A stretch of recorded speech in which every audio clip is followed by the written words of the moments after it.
भाई, और कितना समय बाकी है? स्टेशन अभी भी बहुत दूर है क्या? ज्यादा नहीं, पहुंचने वाले हैं। ज्यादा से ज्यादा 30 मिनट। दो लड़के, विनोद और किशोर, दोनों दोस्त हैं। वो लोग नागपुर के रहने वाले हैं। वो लोग घूमने निकले हैं एक साथ और अभी जा रहे हैं भीमपुर नामक एक गांव के जमींदार बंगलों में।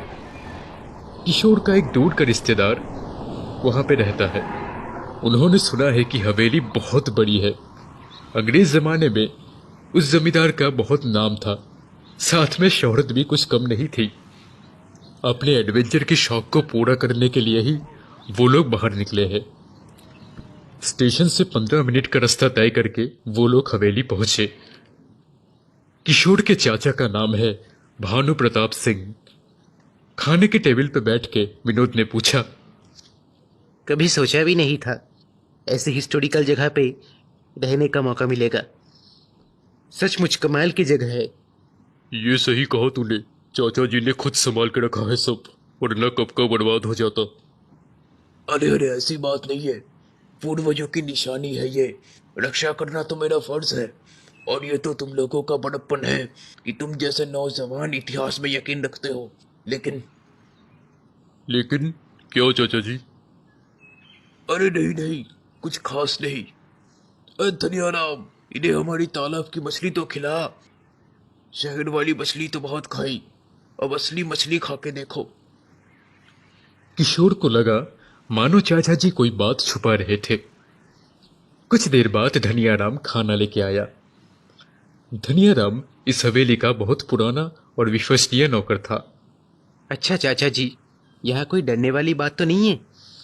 मतलब पुरानी हवेलियों में जो आवाज़ें सुनाई देती है वो सब कहीं यहाँ पे भी तो नहीं है? विनोद वैसे तो हिम्मत वाला था, मगर किशोर जैसा नहीं। किशोर विज्ञान के अलावा कुछ नहीं मानता था। विनोद की बातें सुन के चाचा जी ने कहा, अरे नहीं नहीं, ऐसी कोई बात नहीं है। लेकिन रात को बाहर मत निकालना, चाहे कुछ भी हो जाए। कोई पुकारे तो भी नहीं। अगर कोई दरवाजा खटखटाए या मीठी आवाज में पुकारे तो भी नहीं। जरूरत पड़ने पर मुझे या धनियाराम को आवाज लगाना। खास करके किशोर, तू इन सब बातों में नहीं मानता है ना? लेकिन गाँव में ही ये सब क्यों होता है? कभी शहर में तो नहीं होता। आखिर तक कोई चोर चक्का ही निकलता है जो भूत बन के डरा रहा था, चोरी के मतलब से ही। लेकिन कुछ भी हो, रात को बाहर मत निकलना। सूरज उगने से पहले घर चले आना। सुबह को जितना चाहे घूमो। इस बात पे दोनों लड़कों ने बस अपना सिर हिलाया। हवेली के पीछे से जंगल शुरू होता है और कुछ छोटे छोटे घर है आसपास। खाने के थोड़ी देर बाद दोनों दोस्त बाहर घूमने निकले। टहलने निकले थे वो। देख कितना सुंदर है ये सब, हरे पेड़, नीला आसमान। लेकिन चाचा जी ने जो बोला उसके बारे में तेरा क्या ख्याल है? छोड़ ये सब, गांव में ये सब लगा रहता है। सूरज डूबने से पहले दोनों लड़के घर लौट आए और रात को 9 बजे ही सबने खाना खा लिया और सोने चले गए। हालांकि नागपुर में वो लोग 10 बजे से पहले खाना तक नहीं खाते।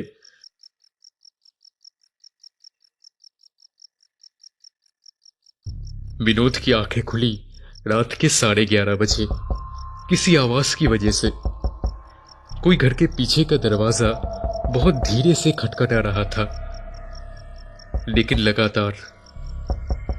चाचा जी की कही हुई हर एक बात विनोद के दिमाग में चल रही थी। लेकिन आखिर दरवाजे के पीछे था कौन भी जानना चाहता था विनोद। विनोद एक बार उठ के दरवाजे के सामने आया। आवाज दुगनी हो गई और साथ में एक औरत की पुकार। विनोद, विनोद, आओ, बाहर आ जाओ।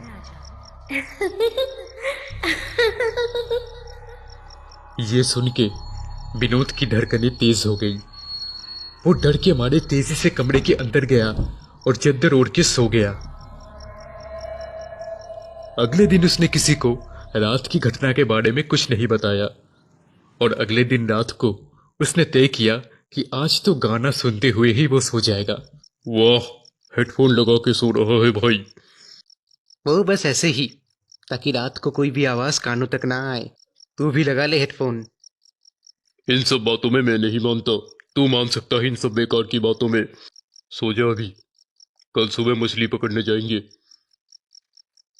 फिर दोनों ही सो गए। आधी रात को किशोर की नींद टूटी। कोई बहुत देर से दरवाजा पीट रहा है। धीरे धीरे आवाज तेज हो रही थी। किशोर ने देखा आवाज पीछे के दरवाजे से आ रही है, जो दरवाजा सीधा जंगल में खुलता है।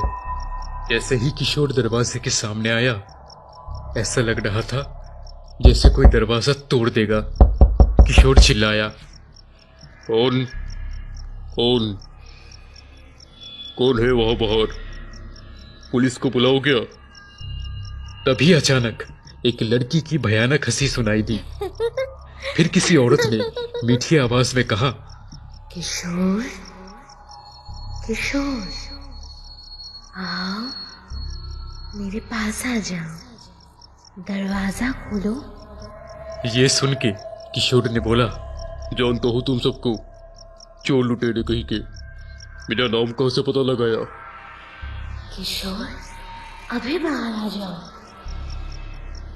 क्या तुम एक अकेली लड़की से डर गए? अब किशोर ने दरवाजा खोल दिया, लेकिन बाहर कोई नहीं था।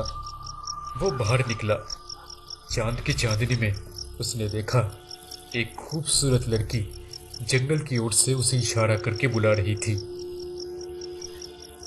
किशोर मानो सम्मोहित होके उसके पीछे पीछे जंगल के अंदर घुसता चला गया। जंगल की गहराइयों में किशोर अनमना होके चल रहा था। एक जगह जाके वो लड़की रुकी और किशोर को इशारा करके बुलाने लगी। अचानक ही किशोर को होश आ गया। उसने ध्यान दिया कि वो है कहाँ पे, और वो औरत भयानक हंस रही थी।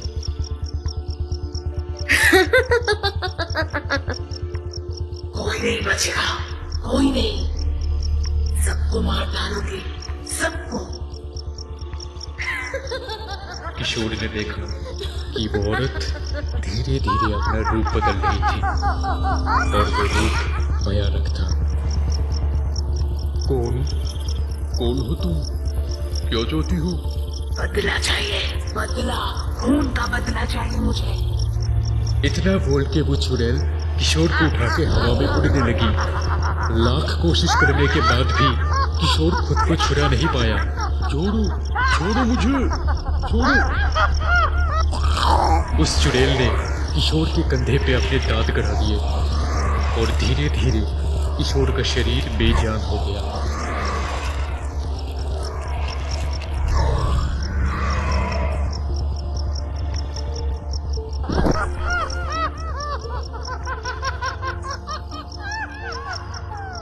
अगले दिन सुबह किशोर ना मिलने पर पूरी जमींदार हवेली को छान मारी गई।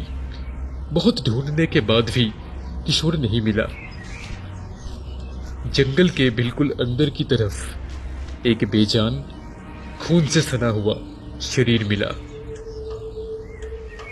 वो शरीर किसी और का नहीं, बल्कि किशोर का था। विनोद डर के और दोस्त को खोने के दुख से रोने लगा।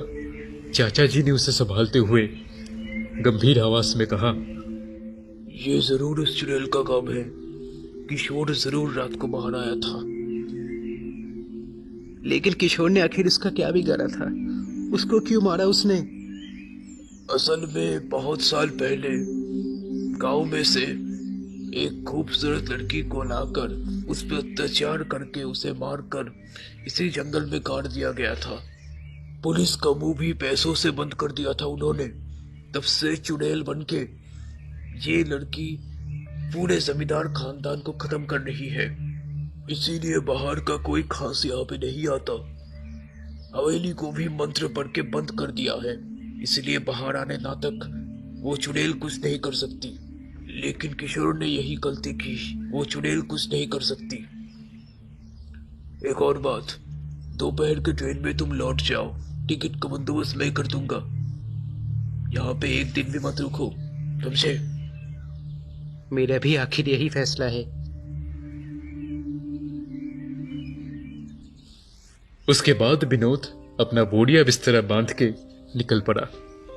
उसने कभी सोचा भी नहीं था कि अपने दोस्त को उसे ऐसे खोना पड़ेगा, और जिंदगी में कभी भी वो इस सदमे को भुला नहीं पाया।